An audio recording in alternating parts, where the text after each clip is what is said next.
El digital Infolibre ha sido muy duro con los periodistas vinculados al comisario Villarejo. No podemos ignorar que Eduardo Inda es todo lo que no debe ser el periodismo y que ha gozado de un trampolín privilegiado en muchos medios de comunicación. Pero en la guerra de los comisarios, Infolibre jugó un papel importante para ayudar al señor Villarejo a vencer al señor Martín Blas. Recordemos que desde el estallido del caso Emperador había un enfrentamiento entre dos facciones de la policía en la que ambos tenían periodistas amigos. Y ambos aspiraban al cargo del primer mando ejecutivo de la policía, el DAO, el director adjunto operativo, una vez se jubilara el comisario Pino. El señor Martín Blas era el candidato de una de las facciones, mientras que la otra facción, la del señor Villarejo, quería que el cargo fuera para su amigo el comisario Olivera. Vamos a ver, es que lo que ha sucedido aquí es, lo que están poniendo ustedes de manifiesto, no yo, que dos comisarios en un momento dado, tienen un encuentro que ha derivado en otra serie de consecuencias. El caballo de batalla en la lucha sería el llamado caso Nicolai, la investigación en torno a los trapicheos del señor Gómez Iglesias, bautizado en prensa como el pequeño Nicolás. Se daba la circunstancia de que el digital Información Sensible, a través del periodista el señor Carlos Mier, había sido el primer medio en informar de él, un medio que era propiedad del comisario Villarejo y de su esposa, aunque el señor Carlos Mier siempre ha negado que conociera al propietario del medio para el que trabajaba. Yo no conozco al señor Villarejo de nada y me entero de quién es el señor Villarejo prácticamente cuando se entera toda España. En 2014 no sabía. No, o sea, tampoco es necesario que José Manuel Villarejo sea mi fuente, entonces como era mi fuente yo estaba completamente controlado por Villarejo y yo hacía cosas que Villarejo me pedía que hiciera, es que no es verdad. El primer ataque en esta guerra de comisarios a partir del caso del pequeño Nicolás lo lanza el señor Martín Blas, que difunde un informe que asegura que el pequeño Nicolás está siendo asesorado por el comisario Villarejo, para lo cual difunde unas fotos en las que se ve al pequeño Nicolás con otra persona, como si este fuera el comisario. La foto es un error, dado que no era el comisario Villarejo. Villarejo es claro, asegura que Martín Blas tiene contra él, dice textual, una vendetta personal.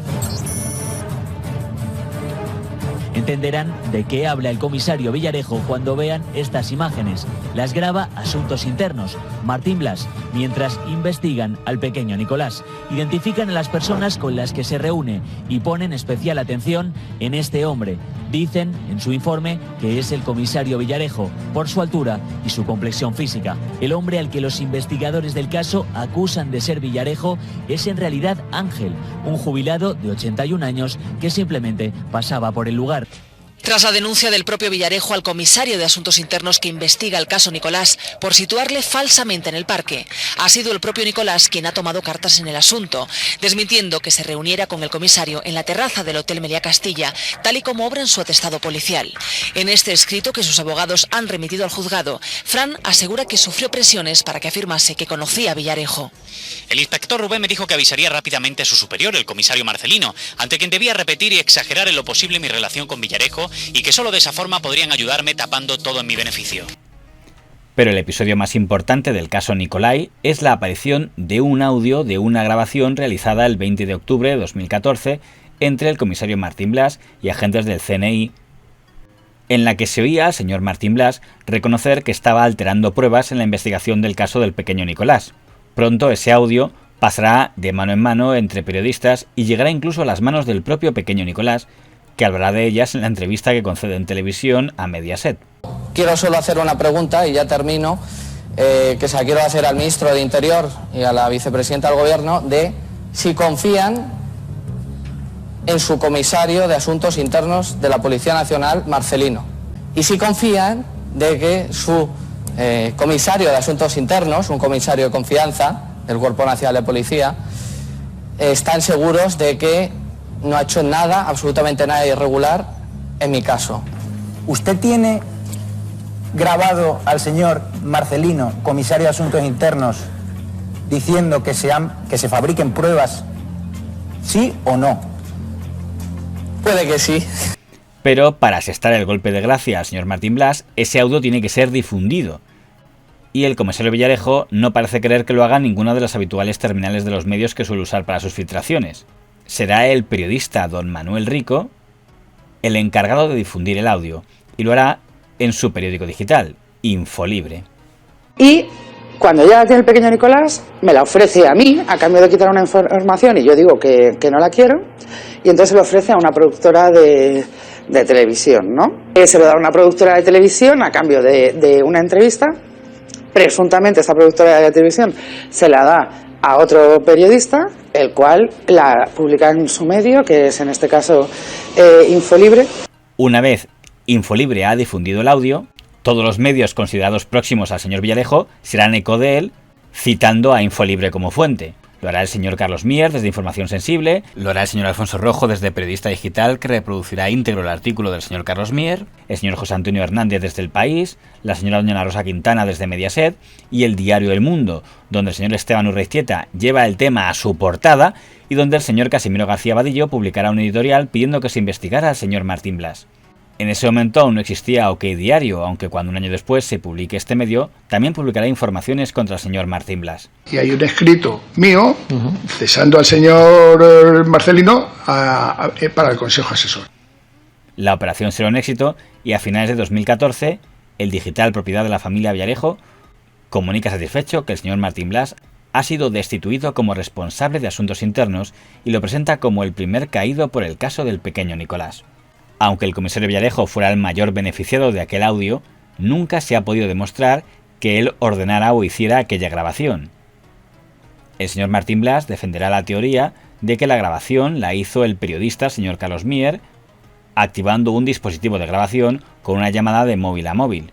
Y en la pieza separada sobre la grabación ilegal que tiene lugar el día 20 de octubre del 2014, sobre una reunión entre miembros del CNI y policías destinados en la Unidad de Asuntos Internos, entre ellos yo mismo, el periodista Carlos Mier, que trabajaba en Información Sensible, la esposa o pareja de hecho del comisario Villarejo, Gemma Isabel Alcalá Garcés, el propio comisario Villarejo, en la pieza separada número 2. Claramente que la grabación la ha hecho una de las 5 personas, el propio instructor, porque eso está en el sumario también, lo digo porque si alguien lo ha leído de verdad, lo puede haber leído perfectamente. El informe cero originario y que convierte todo esto en secreto, dice claramente que la grabación con los informes de policía científica, que no se aportan hasta un año después curiosamente, es por traducción aérea por uno de los 5 participantes en la reunión con otra persona que está fuera de la reunión, que es quien recoge la grabación. Una versión que fue aireada en su día tanto por el documental de las cloacas de Mediapro como por el documental de las cloacas de Mediaset. Quien activa el mecanismo de grabación haciendo una llamada telefónica es, según la jueza, Carlos Mier, un periodista que en ese momento colaboraba con Información Sensible, un periódico digital del comisario Villarejo. Él niega haber hecho esa grabación. Sí, ese era el medio de comunicación directo del comisario Villarejo, que lo llevaba a su mujer y lo llevaba a Daniel Montero. Pero al llegar el juicio del caso Nicolai, en el que fueron juzgados tanto el señor Mier como el comisario Villarejo como su esposa, se acreditó que la grabación se había hecho de móvil a fijo y no de móvil a móvil, por lo que el relato del señor Martín Blas no fue validado y todos los acusados fueron absueltos. Que es los peritos del centro criptológico tienen un careo con un perito de parte y en un momento dado, ya hacia el final de la declaración, dicen podemos afirmar casi con total seguridad que la comunicación fue móvil fijo, no móvil. La hipótesis que se establece es que se ha hecho de la manera que explicamos en el esquema, ¿no? El teléfono que se pone en comunicación con otro teléfono que está en otro lugar es un teléfono probablemente de tierra, de estos que está en manos libres, y alguien a esa grabación que está saliendo en manos libres ha arrimado un dispositivo grabador. ¿Y por qué llega a la conclusión de que es más probable que sea un fijo? Es una cuestión técnica. Entonces ahí yo estaba sentado en el banquillo de los acusados, miré a mi abogada y con cara de entonces, ¿qué hacemos aquí? No le quiero insistir mucho en el tema del pequeño Nicolás porque ya ha habido un documental donde usted ha hablado sobre este tema, el que hizo el señor Tomás Ocaña, por tanto no voy a insistir. Y además ya una gran parte del relato que se había construido en torno a la grabación famosa de los agentes del CNI ya quedó resuelto por el caso Nicolai con su absolución y también la absolución del señor Carlos Mier. Pero hay un punto que en lo que lo enlazo con lo que comentaba usted antes del señor Martín Blas. Y al margen de cómo se consiguió esa grabación, me llama la atención que el documental que hizo el señor Tomás Ocaña para Netflix obvia un tema que me parece importante, que es que en ese audio lo que se oía decir al señor Martín Blas es que había alterado pruebas, usando la expresión lavar pruebas, creo que sea, que me parece que el documental no habla mucho de ese tema. Ese audio aparece por primera vez en el digital Infolibre del señor Manuel Rico, a quien vemos por aquí arriba. Y después de lo que publique Infolibre y el señor Manuel Rico, lo difunde el digital Información Sensible, que algo tenía que ver con usted. El señor Alfonso Rojo en Periodista Digital, que algo tenía que ver con usted. Información Sensible nunca reprodujo ese audio. No, el audio no, pero que reproducen lo que cuenta. O sea, el audio solo... Dijo que había una conversación y tal, haciéndose eco de lo que ya habían publicado otros. Claro. El audio que yo sepa solo publicó Infolibre y lo reprodujo Infolibre y Mediaset. Pero que los medios que informaron de que existía ese audio y que acusaron abiertamente al señor Martín Blas de estar lavando pruebas fueron Información Sensible, Periodista Digital, que reproduce exactamente la misma nota de Información Sensible, El Mundo, donde don Esteban Urreiztieta lo llega a poner en portada, siendo Casino García Baello como director, y luego más adelante OK Diario. Con lo cual yo pensaba que a lo mejor usted dijo, oye, a sus conocidos, dadle cancha a esto porque mirad qué jugarreta me ha hecho el señor Martín Blas. Porque de hecho esto se traduce en que el señor Martín Blas es cesado después de que salga esta información. No, el señor Martín Blas es cesado porque yo se lo exijo. Sí, lo ha comentado antes. Al secretario de Estado y tal, a raíz de hacer un informe falso diciendo que yo estoy en el canal de Isabel II preparando una entrevista con Pequeño Nicolás. Creo que esta pomada Ana Rosa lo sacó diciendo, este que dice que es Villarejo no es Villarejo, se han confundido. Pero mire, le doy más.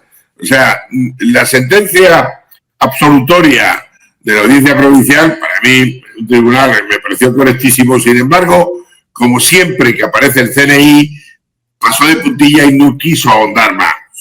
Se limitó a decir que estaba escandalizado el tribunal de haber visto a mandos policiales como mentían en el tribunal, ¿no? Refiriéndose fundamentalmente a Marcelino. Pero lo más grave de todo es que después de 7 años y medio, casi 8, de estar imputado, este periodista, el señor Mier, mi esposa y yo y tal, porque hicieron coincidir una supuesta reunión que había tenido el CNI con el señor Martín Blas, con que Carlos Mier había llamado a Martín Blas, como llamaban todos, unos minutos, desde su móvil.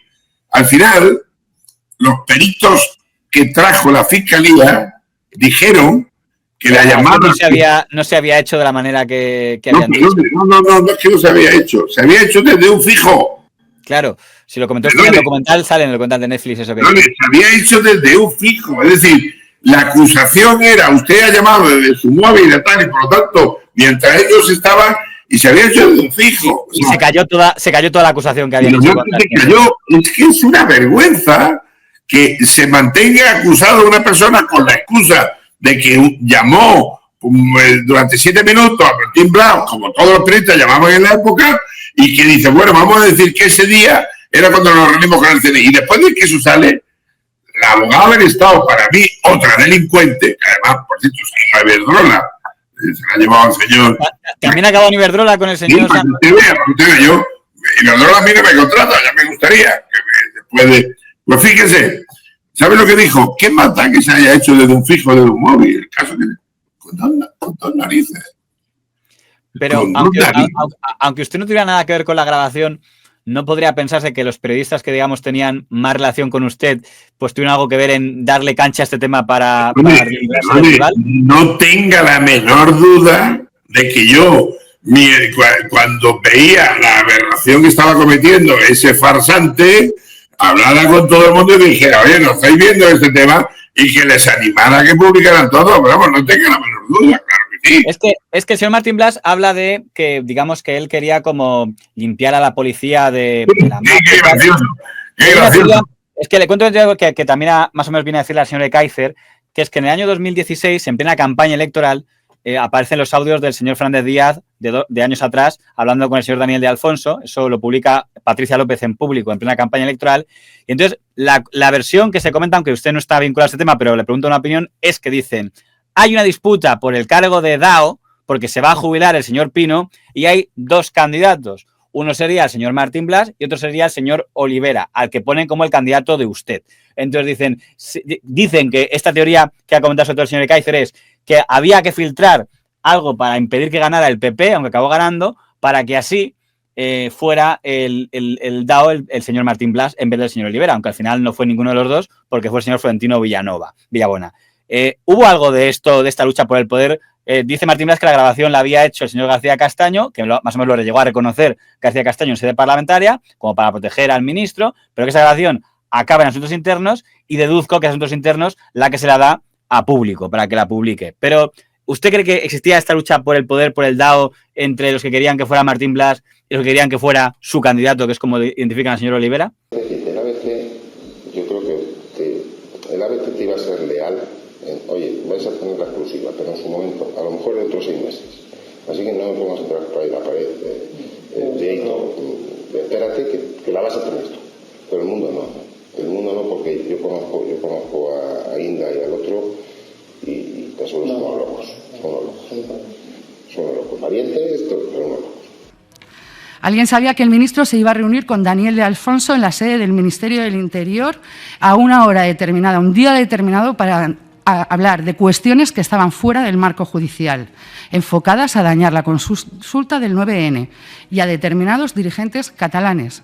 Al señor Fernández Díaz siempre se le había señalado como alguien implicado en la difusión en medios de las cuentas secretas que tenía la familia Pujol, que resultaron ser ciertas, pero también de las cuentas secretas que se atribuyeron al que fuera alcalde de Barcelona, señor don Xavier Trías, que nunca se probaron. Ha habido polémica con esos informes que a veces se han filtrado a la prensa y que, por ejemplo, han perjudicado al alcalde de Barcelona. ¿No? ¿Pero cree que se está utilizando información policial? No, es que yo pensaba que me iba a hablar de otros informes famosos de la UDEF, que bueno, pues que no voy a entrar en ese asunto porque usted sabe... En otros informes famosos de la UDEF que sí que han sido verdad, ¿se refiere? En fin, y por tal, como los del señor Pujol. Pero no quiero entrar en eso, prudencia. Ha habido políticos catalanes que han dicho que usted estaba detrás de la filtración de esos informes de la UDEF a la prensa. Sí, ¿y? Esa grabación, ¿no?, demuestra una vulnerabilidad del despacho del ministro del Interior que es cuando menos alarmante. Con perfecta nitidez. Eso es que no estaba Spiderman bajando por una farola grabándola desde la ventana. Se estaba haciendo desde el propio Ministerio del Interior. El director operativo Eugenio Pino organiza una serie de infraestructuras para investigar algunos asuntos que después derivan a la UDEF y que, entre otras cosas, sirven para desenmascarar los tejemanejes de la familia Pujol. Pino le encarga a Marcelino Martín Blas la infraestructura para continuar estas investigaciones que había realizado otro comisario, Pepe Villarejo. Ahora, cuando se retira Eugenio del Pino, hay algunos que pugnan por ese puesto. Director operativo de la policía, que es el número 2 después del director general. Eugenio Pino, que se ha jubilado en junio del 2016, ha anunciado su jubilación, sale en las próximas fechas, octubre-noviembre, tiene que ser sustituido como DAO. Y han tomado la decisión de nombrar a José Luis Olivera.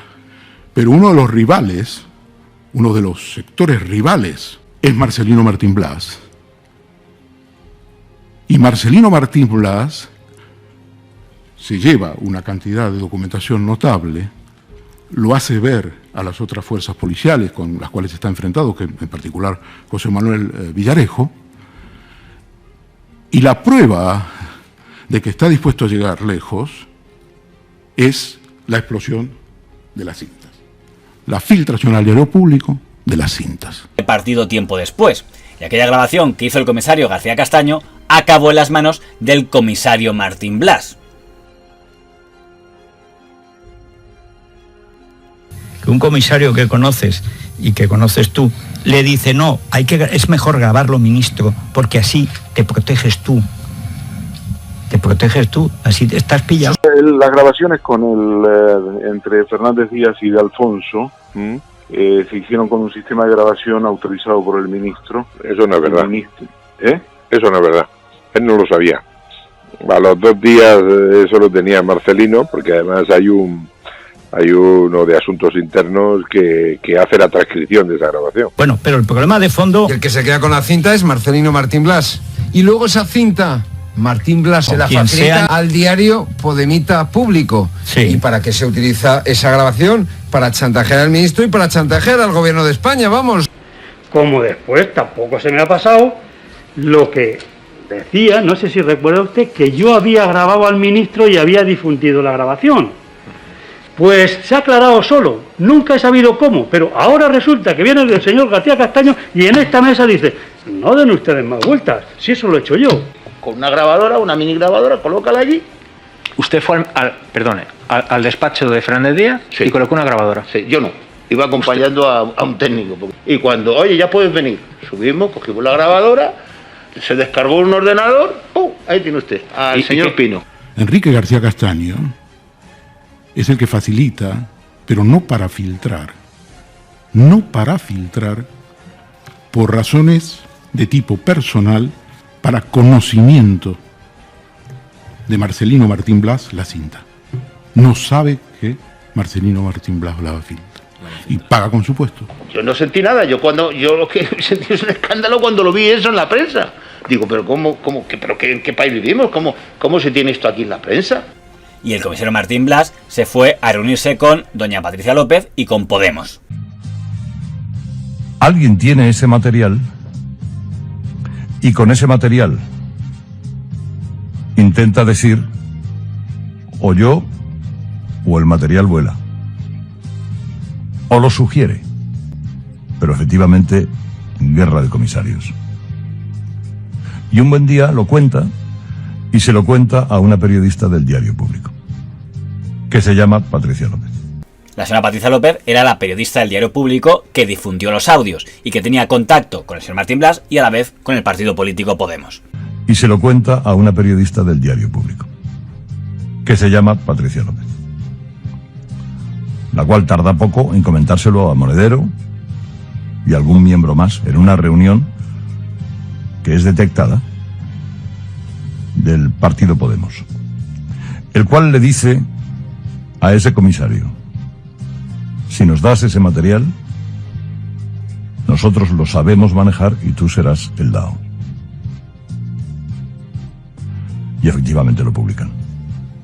Patricia López, como periodista, lo publica y ahí no entramos en ningún otro tipo de valoración. Según la versión que cuenta la otra facción de la policía, el pacto del señor Martín Blas fue: yo os doy los audios y si vosotros ganáis las elecciones y se forma un gobierno de coalición PSOE-Podemos, me hacéis a mí director de la policía. Se la da al responsable de Asuntos Internos, que es don Marcelino Martín Blas, que además hay dos personas dentro de Asuntos Internos que se dedican a hacer la transcripción de esa conversación. O sea, llega precisamente a público y ¿por qué? Porque además las expectativas que había, creo recordar, en aquellas elecciones es que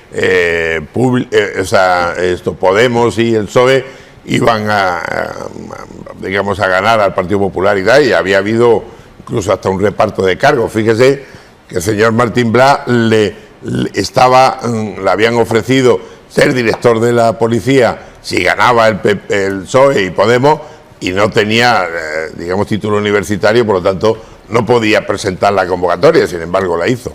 Al final eso salió así. Pero estamos hablando de los años 30, 40, el periodismo de fuente es el que abreva en una fuente y la fuente lo es todo. Y por lo tanto, une su destino a esa fuente. Mi opinión es que en España se ha desarrollado un periodismo de ese tipo. El mundo refleja ese tipo de periodismo y el público también. El Diario Público.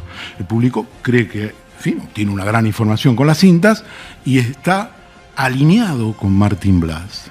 Está alineado, hipotecado con Martín y tal. Y es un personaje que evidentemente para él ha sido muy importante, público, en un momento determinado.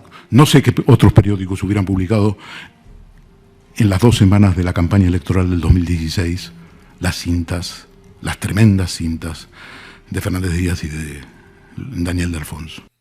Bueno, si hubiera sido dado el señor Martín Blas, bueno, yo no sé, el señor Martín Blas tiene una carrera policial donde estuvo, fíjese, estuvo en el gabinete, estuvo en policía científica y llegó a amontonarse cientos de inspecciones oculares que no hacía. Estuvo en la comisaría de Retiro, donde el índice de delincuencia fue el más alto. O sea, allá donde fue, y este señor además difícilmente, si hoy en día se presentara comisario, porque no es universitario, no sé si tiene bachiller superior o algo así. Entonces entró pues por las amistades que tenía su hermano con el señor Aceves y con una serie de personas dentro del Partido Popular.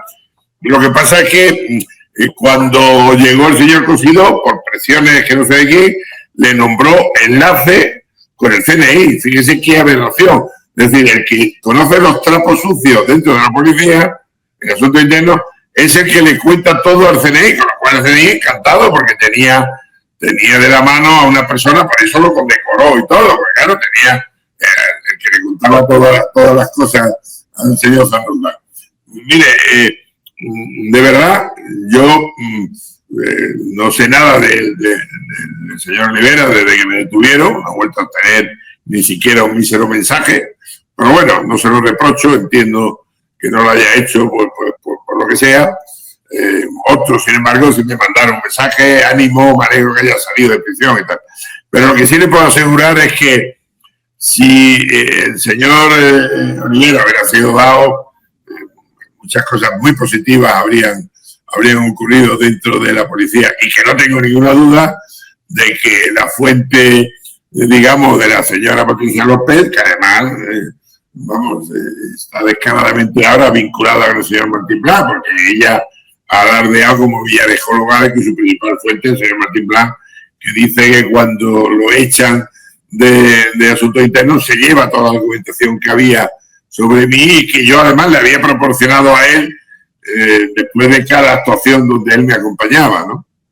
Me da la impresión de que la persona que acabó siendo el DAO, el señor Florentino Villabona, tampoco tiene usted una opinión muy elevada de él, porque he visto a OK Diario publicar cosas muy negativas de este señor bañándose o haciendo un pase militar cuando lo del procés, y le escuché a usted en Cataluña, no, en RACU, culpándole a él del tema de las cargas policiales. Muy por encima, ¿tiene usted un juicio de valor negativo de la gestión del señor Villabona como DAO? Yo conozco a Florentino, pues era Curinchi, ¿no? Después coincidí con él cuando era comisario de Málaga en una operación donde yo iba de infiltrado en un tema de tráfico de armas y tal, y luego después cuando estaba de DAO Pino y él era comisario general de Seguridad Ciudadana. El problema que tiene Florentino son problemas personales que el CNI lo tiene muy controlado, y porque ellos siguen la máxima del KGB, que son un problema de cintura para abajo. El KGB lo llama asuntos húmedos, ¿no? Pues el CNI también llama asuntos húmedos, y en fin, él tenía ciertas amistades un poco problemáticas, y esa es la razón por la cual lo utilizan para darme caña, y lo jubilan después, al mes. Le prometen que lo van a renovar como han hecho al último lado, pero él no lo cumple. ¿Por qué? Bueno, porque no se fiaban de él y porque simplemente lo utilizan. Y el 1 de octubre, efectivamente, él es el que organiza el tema de las cargas y tal, porque además, lejos de actuar como debe de ser un comisario general de Seguridad Ciudadana desde su puesto de mando, él iba allí, le gustaba vestirse de uniforme y estar allí alrededor de los hombres que sudan y tal para motivarse. No lo sé por qué razón, pero el hecho es que estaba así.